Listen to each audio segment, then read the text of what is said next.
Assalamualaikum warahmatullahi wabarakatuh. Perkenalkan, nama saya Erna Kusumawati Wulandari dengan NIM 22101118.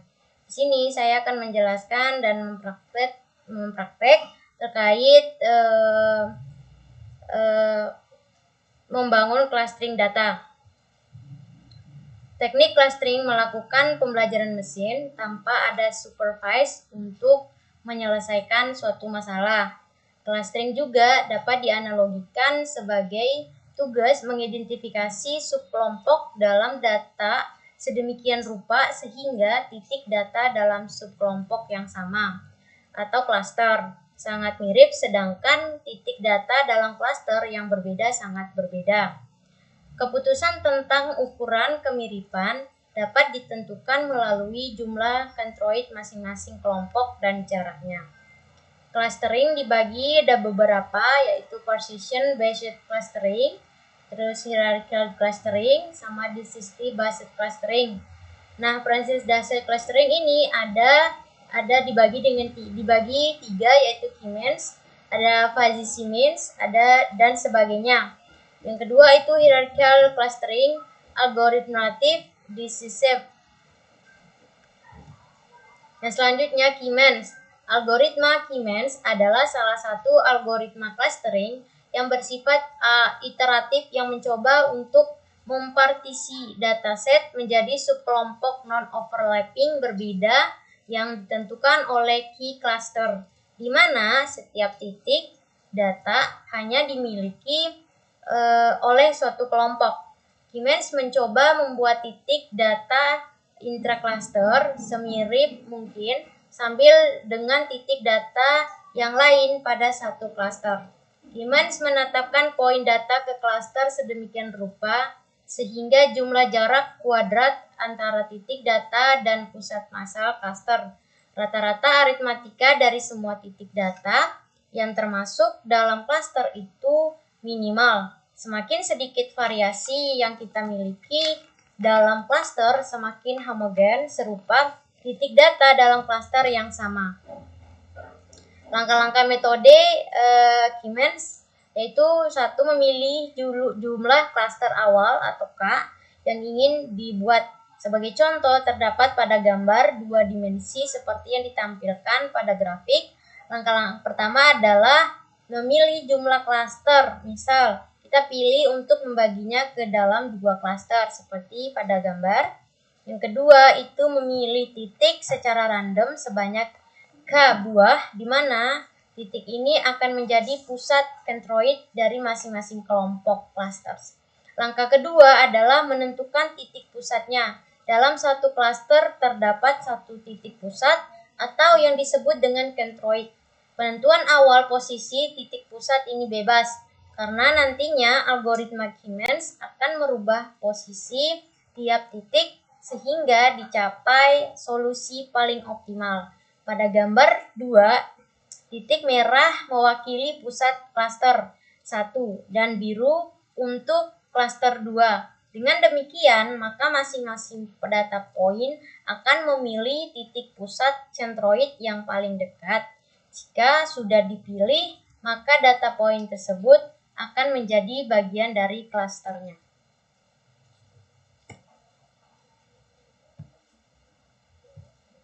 Yang selanjutnya yaitu langkah-langkah metode K-means. Yang ketiga, dari dataset yang kita miliki, buat dataset yang terdekat dengan titik centroid sebagai bagian dari klaster tersebut, sehingga secara total akan terbentuk klaster sebanyak 2.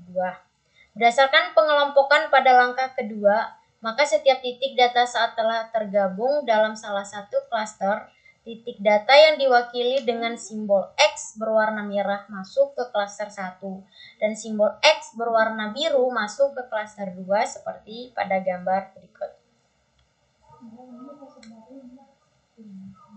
Langkah-langkah selanjutnya yaitu yang keempat, lakukan kalkulasi dan tempatkan pusat centroid yang baru untuk setiap klasternya. Langkah ini dilakukan untuk menemukan centroid yang paling tepat untuk masing-masing klaster. Langkah keempat adalah melakukan penghitungan sesuai algoritma Keynes, yaitu mencari posisi titik pusat yang paling sesuai untuk setiap klasternya berdasarkan penghitungan jarak terdekat. Penghitungan jarak masing-masing titik data ke pusat klaster dapat menggunakan metode Euclidean distance. Ilustrasi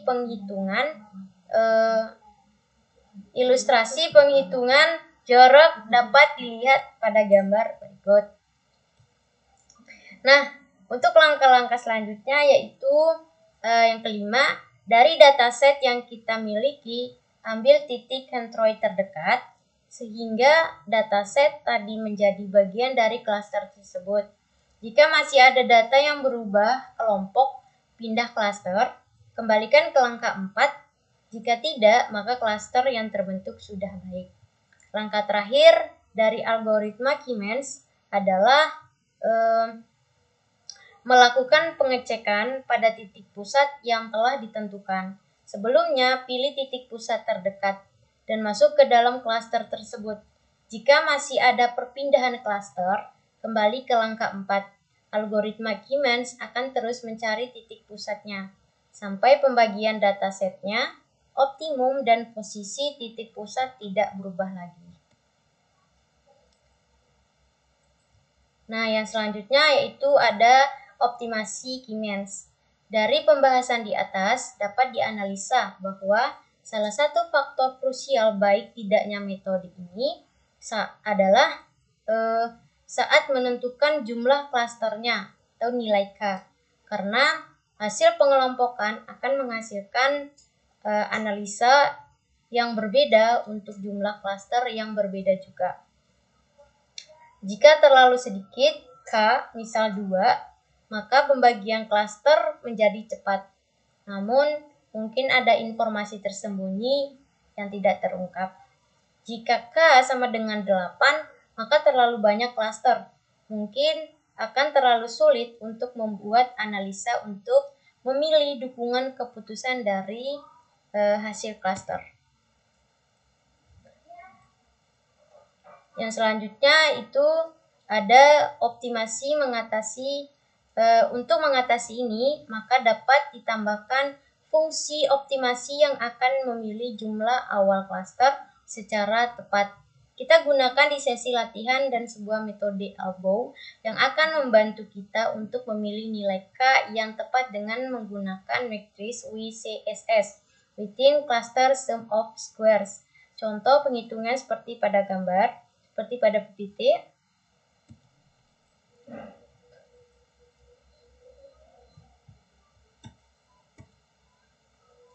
Nah, yang selanjutnya itu ada pada metrik di atas, terdapat diamati bahwa WCSS sebagai variabel dependennya. Kemudian ada simbol sigma seperti huruf E yang menyatakan jumlah kuadrat dari jarak tiap titik P yang ada pada klaster 1. Sum of squares, jumlah kuadrat adalah menjumlahkan hasil kuadrat dari masing-masing jarak. Selanjutnya, hasil penjumlahan klaster 1 ditambah dengan hasil kuadrat jarak untuk tiap data poin terhadap titik pusat klaster 2. Dan seterusnya sesuai jumlah klaster yang kita inginkan. Untuk mengetahui jumlah klaster yang paling baik untuk studi kasus yang diuji coba adalah dengan cara melihat perbandingan WCSS untuk 2 klaster, 3 klaster, 4, dan seterusnya. Yang kita pilih adalah ketika perubahan nilai WCSS-nya sangat signifikan, seperti sebuah siku atau elbow. Oleh karena itu, cara pemilihan ini disebut dengan elbow method. Grafik perhitungan WCSS untuk sebuah contoh dataset.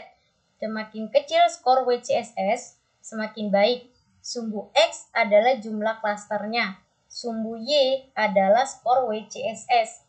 Bisa dilihat bahwa saat K sama dengan 1, nilai WCSS sangat tinggi. Kemudian menurun terus sampai K sama dengan 5. Terlihat membentuk seperti sebuah siku mulai K sama dengan 6 sampai K sama dengan 10. Penurunan skor WCSS sudah tidak signifikan. Dengan demikian, dapat diketahui bahwa jumlah klaster yang tepat untuk grafik di atas adalah 5. Contoh hasil perhitungan WCSS dapat dilihat pada grafik berikut. Seperti ini ya.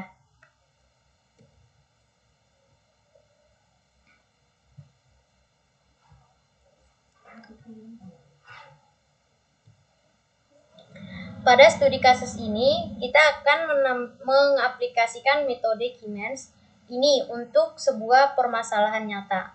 Misalnya, seorang data science diminta untuk menganalisis data pelanggan toko.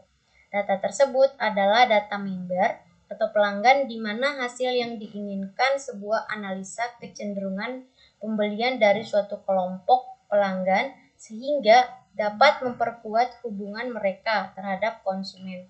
Misal untuk penguatan marketing, strategi penawaran yang tepat dan sebagainya.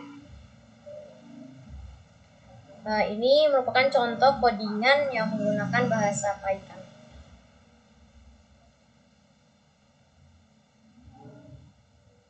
Hasil pengelompokan data menggunakan metode Keynes yang dioptimasi dengan metrik WCSS.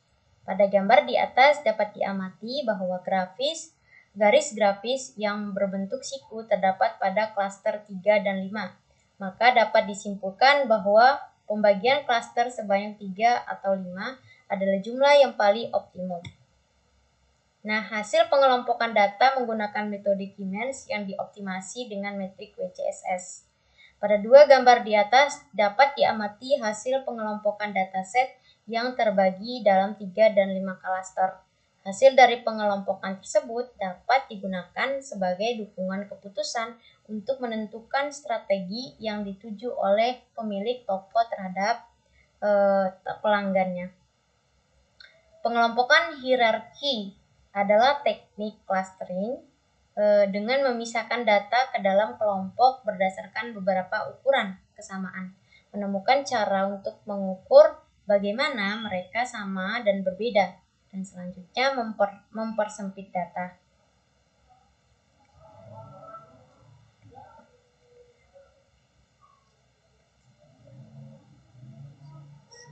Pertama, terdapat 4 mobil yang dapat dimasukkan ke dalam 2 kelompok jenis mobil, sedangkan sedan dan SUV. Selanjutnya, Hatsi akan menggabungkan Medan dan SUV. Untuk langkah terakhir yaitu mengelompokkan semuanya ke dalam satu klaster dan selesai ketika kita hanya memiliki satu klaster. Metode hierarchy clustering dibagi menjadi 2, yaitu pengelompokan divisif dikenal sebagai pendekatan top-down, yaitu mengambil klaster besar dan mulai membaginya menjadi 2, 3, 4 atau lebih klaster. Aglomeratif. Pengelompokan aglomeratif dikenal sebagai pendekatan bottom-up, yaitu pengelompokan dimulai dari klaster kecil menuju satu klaster besar. Nah, untuk langkah-langkahnya hierarchical clustering dengan aglomeratif. Yang pertama, buat setiap data point dalam dataset menjadi sebuah klaster. Sehingga untuk n data, kita memiliki n klaster. Misalnya, jika jumlah row data adalah 500, maka akan terdapat 500 klaster. Cari 2 poin per 2 klaster yang saling berdekatan untuk digabungkan menjadi satu klaster sehingga jumlah klaster menjadi lebih kecil. Cari 2 klaster lagi yang berdekatan dengan yang lain, termasuk dengan klaster yang baru saja dibuat di langkah 2. Jika memang klaster tersebut memiliki jarak terdekat dengan klaster lain. Dan jadikan 2 klaster terdekat ini menjadi satu klaster langkah. Dan jadikan 2 klaster terdekat menjadi satu klaster. Dengan demikian, sekarang kita memiliki n-2 klaster. Langkah ketiga akan diulangi terus hingga mendapatkan satu buah klaster besar. Ini merupakan ilustrasi dari langkah-langkah aglomeratif. Misalnya terdapat 6 data poin. Pada langkah pertama sudah jelas bahwa N data sama dengan N cluster. Kita akan mendefinisikan jarak antara dua cluster dengan jarak kemudian terdekatnya. Ilustrasinya sebagai berikut.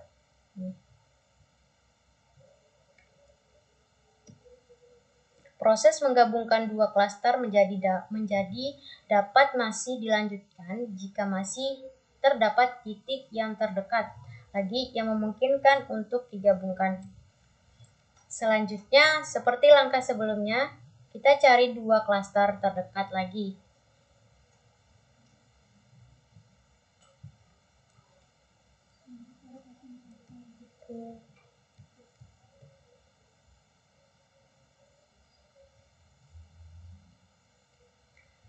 Klaster yang digabungkan boleh klaster yang berupa satu titik pada langkah pertama atau klaster yang merupakan gabungan dari dua titik atau klaster. Selanjutnya yaitu menggabungkan lagi dua klaster yang terdekat menjadi satu klaster. Jumlah titik dalam klaster tidak harus ditentukan sama, dapat saja klaster yang satu jumlah titiknya lebih banyak dibandingkan klaster yang lain. Proses akan berakhir ketika semua klaster telah tergabung menjadi satu klaster besar.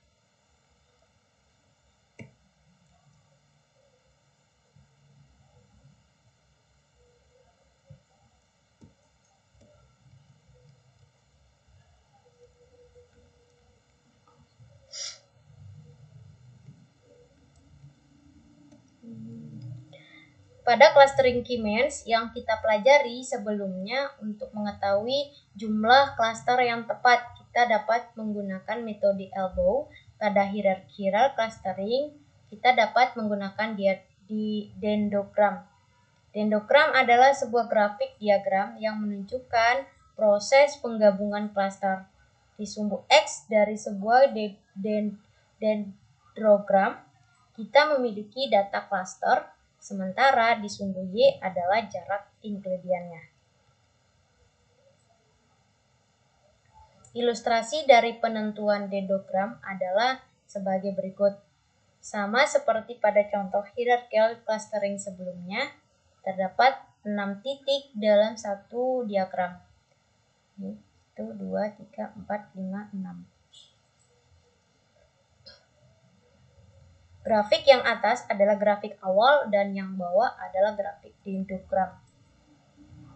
Sama seperti ilustrasi pada hierarchical clustering, langkah pertama adalah menentukan dua titik terdekat kemudian menerjemahkannya ke dalam diagram dendrogram. Mencari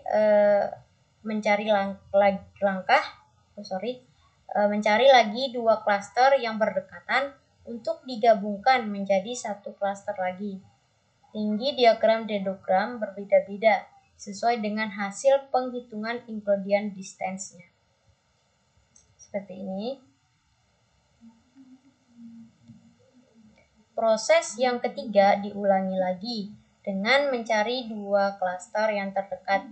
Jika dua klaster yang digabungkan sebelumnya adalah klaster antara dua titik, maka cara menerjemahkan dalam dendrogram dapat diamati pada gambar di samping.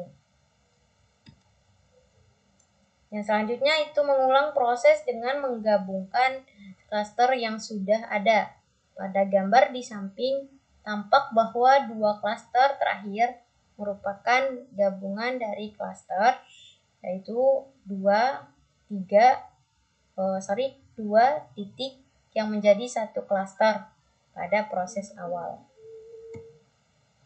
Proses akan berhenti setelah semua klaster telah tergabung menjadi satu klaster besar seperti pada gambar di samping. Ini seperti pada gambar ini. Nah, untuk selanjutnya yaitu untuk menentukan berapa jumlah klaster yang paling sesuai pada dataset yang diujikan dapat dianalisis melalui dendrogram yaitu dengan menentukan garis grafik dendrogram yang paling panjang dan tidak terkena potongan, atau bisa juga dengan menentukan nilai Telsot seperti pada gambar di samping.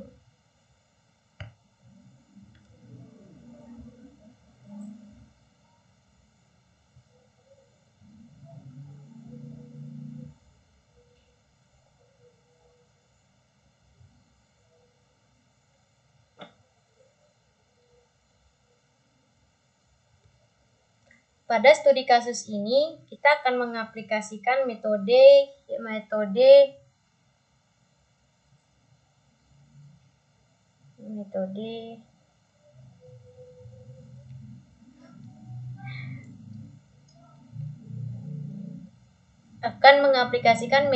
hierarchical clustering ini untuk sebuah permasalahan nyata. Misalnya, seorang data science diminta untuk menganalisis data pelanggan toko. Data tersebut adalah data member atau pelanggan di mana hasil yang diinginkan sebuah analisa kecenderungan pembelian dari suatu kelompok pelanggan sehingga dapat memperkuat hubungan mereka terhadap konsumen. Misal, untuk penguatan marketing, strategi penawaran yang tepat, barang-barang apa saja yang cocok bagi mereka, dan lain-lain. Ini merupakan contoh coding dalam bahasa pemrograman. Dan selanjutnya itu ada line 13-16 adalah perintah untuk memunculkan grafik dendrogram. Pada grafik dendrogram di bawah ini dapat diamati bahwa jumlah klaster yang paling sesuai adalah 5 dari jumlah garis vertikal yang terpotong.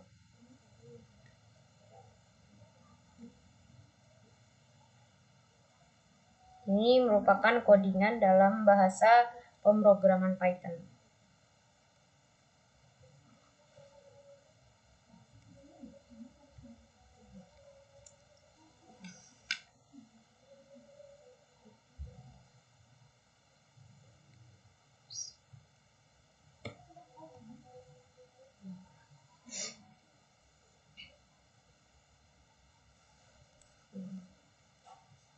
Pada gambar di atas dapat diamati bahwa hasil clustering menggunakan metode hierarchy clustering dalam H sama dengan 5. Siemens sama dengan 5. Semua titik dapat tergabung pada cluster dengan baik hampir sama hasilnya dengan metode Siemens.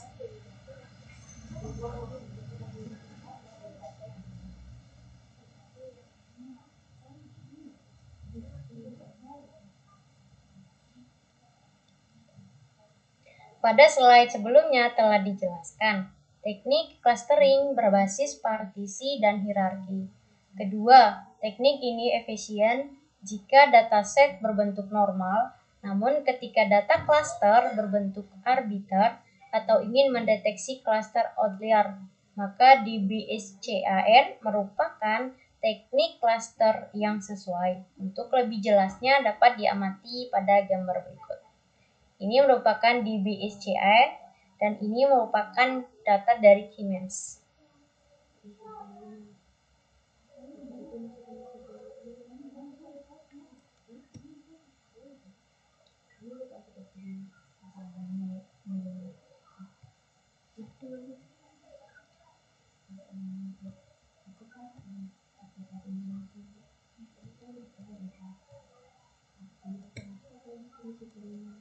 Nah, selanjutnya yaitu pengertian dari DBSCAN-nya sendiri, Density Based Spatial Clustering of Application with Noise, adalah algoritma dasar untuk pengelompokan berbasis density.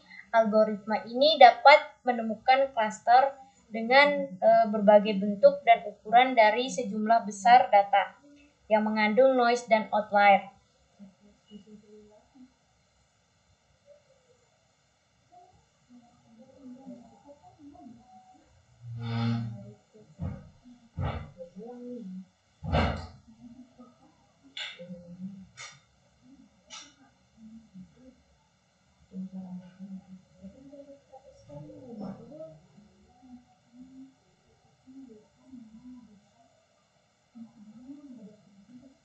Nah, selanjutnya yaitu bagaimana membangun clustering data. Ini dengan menggunakan aplikasi RapidMiner. Saya sebelumnya sudah membuka aplikasi tersebut.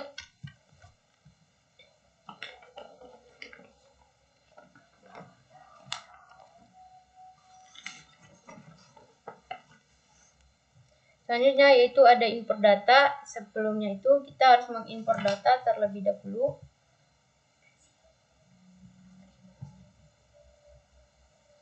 Ini ada data.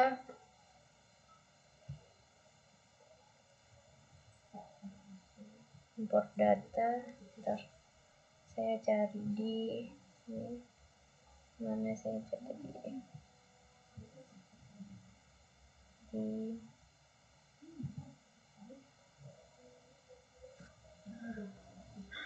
bentar, lagi loading. Kita nggak ada di sini. Data, bentar. Di Kaggle. Udah ada. Di BD. Udah ada. Di mana? Kalau nggak salah di sini.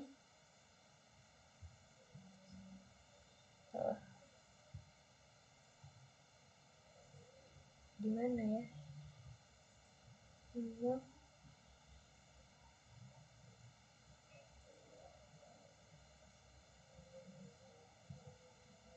Nah, di sini dia. Salah. Mana ya?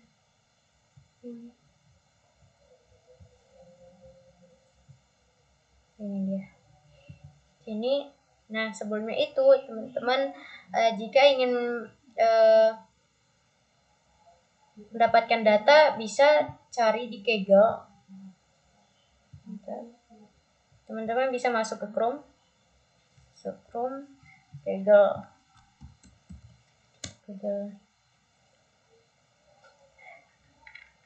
Masuk Kaggle, teman-teman bisa di menu research-nya, teman-teman bisa mencari data yang ingin kalian olah atau yang mau kita olah. Karena saya sudah mendownload atau menginstal datanya, sekarang kita import datanya. Import data di sini tadi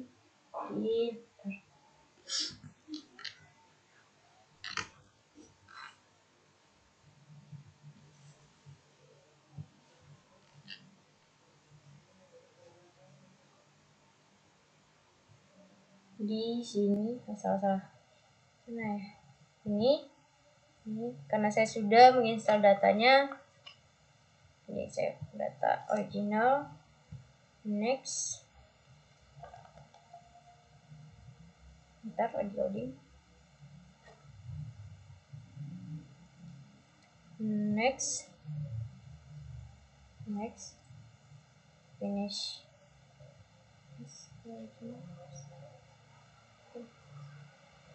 Original. Kita pergi ke menu desain. Karena datanya sudah kita import yang tadi, ini data original. Kita cari di operatornya replace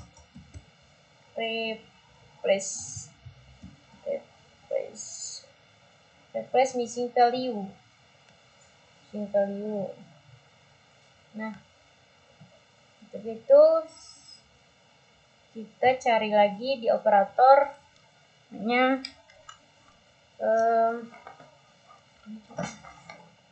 select attribute.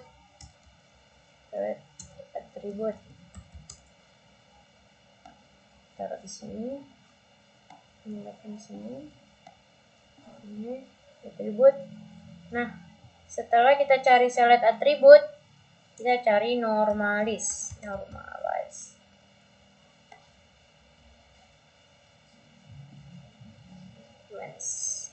Clustering. Kita hubungkan.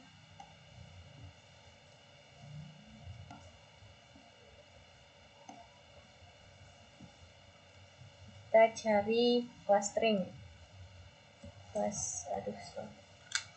Clustering Keymeans. Ini dia Keymeans. Ini kita hubungkan sini itu kita hubungkan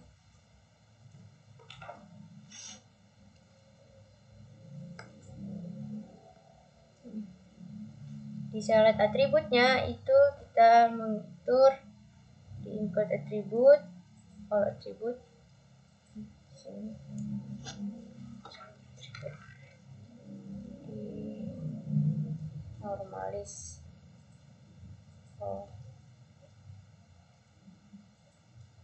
atributnya. Di select atributnya itu ini. Coba kita jalankan di clustering. Di clustering itu ada yang salah, ada atribut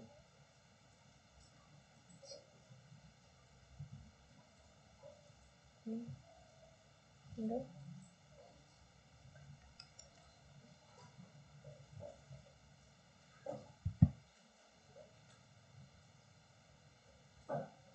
Di sini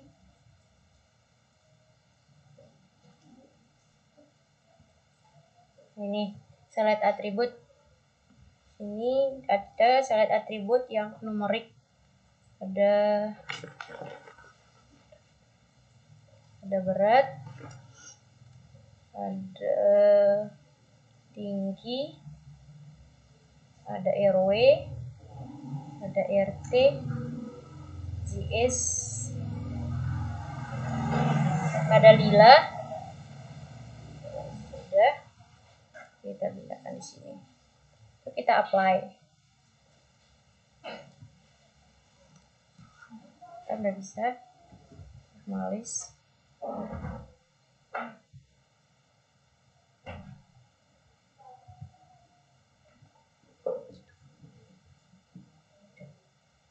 Atribut.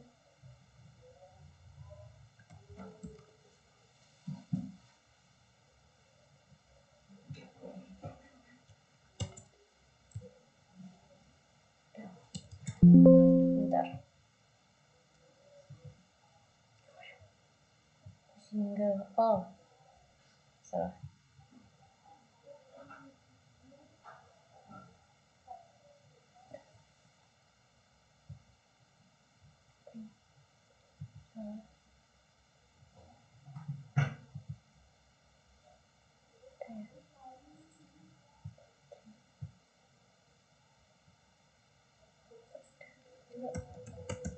Berat. Nggak bisa. Dia.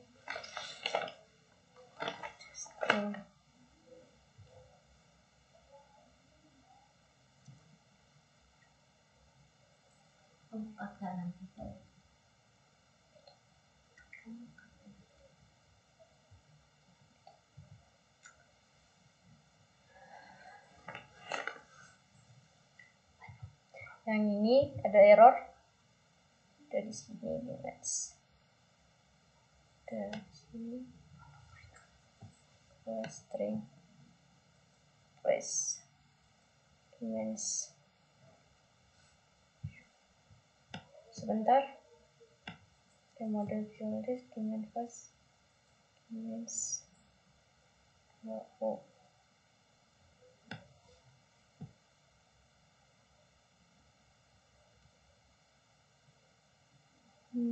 Apa yang error?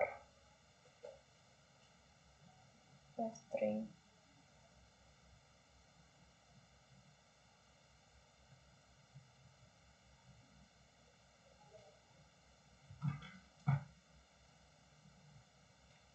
Sebentar.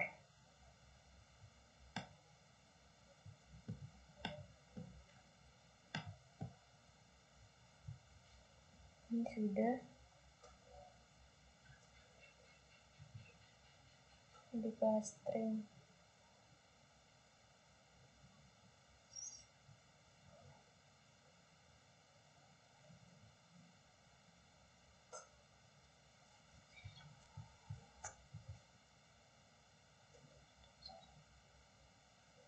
Maka ada di sini.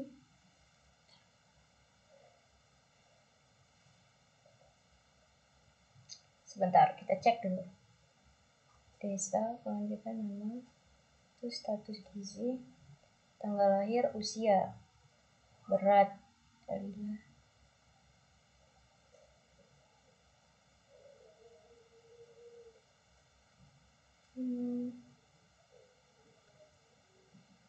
Oke, beratnya.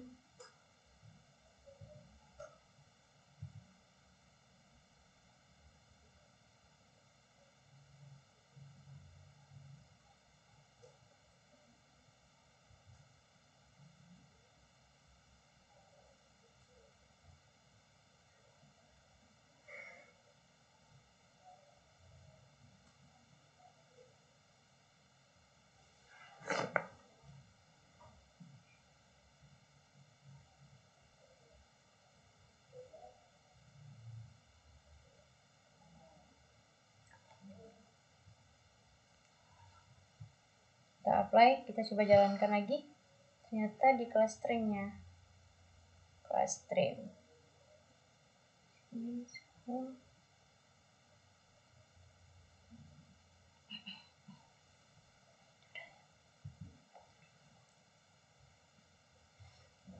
Di select atribut udah kita atur. Di kelas string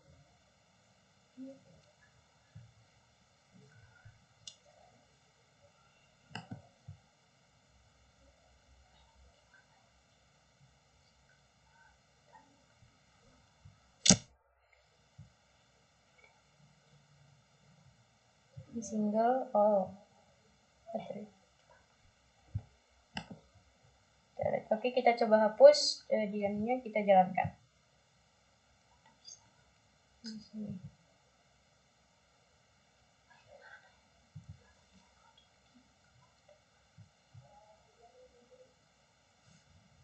Baik, mungkin error di bagian sininya ya. Kita coba tadi tarik kelas stringnya. Oke, kita coba ulang.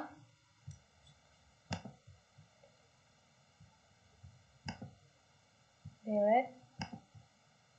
Oke, kita coba ulang. Replace missing value. Terus kita cari di sini select attribute. Select attribute.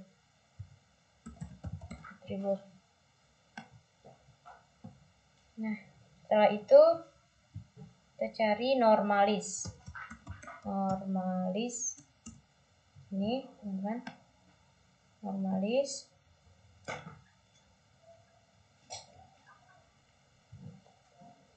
Select attribute.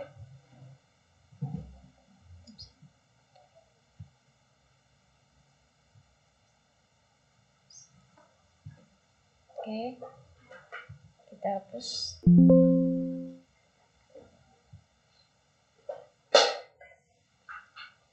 Oke.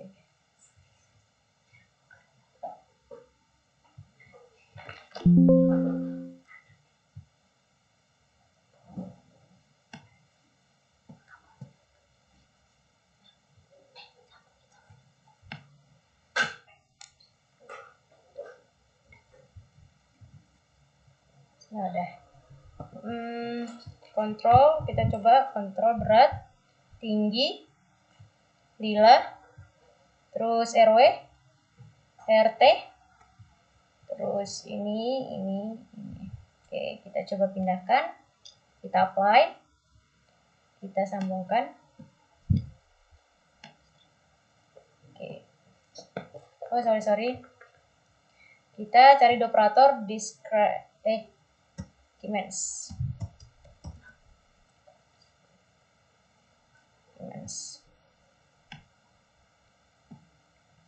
Oke, kita sambungkan. Ya, semoga bisa ya ini.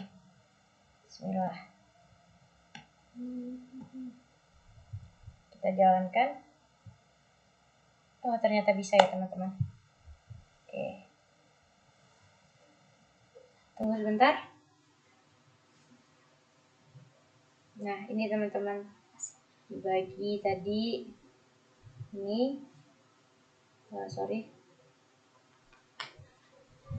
Cluster. Ini saya bagi tadi ada 5. Cluster 0 itu 341 items. Cluster 1 itu 1 items. Cluster 2 217 items. Cluster 3 162 items. Cluster 4 567 items. Jumlah total total semua item itu ada 1.288.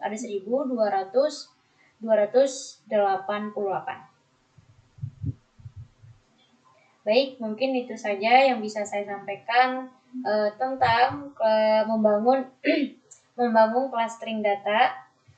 Terima kasih. Lebih dan kurangnya saya mohon maaf. Wabillahi taufik wal hidayah. Wassalamualaikum warahmatullahi wabarakatuh.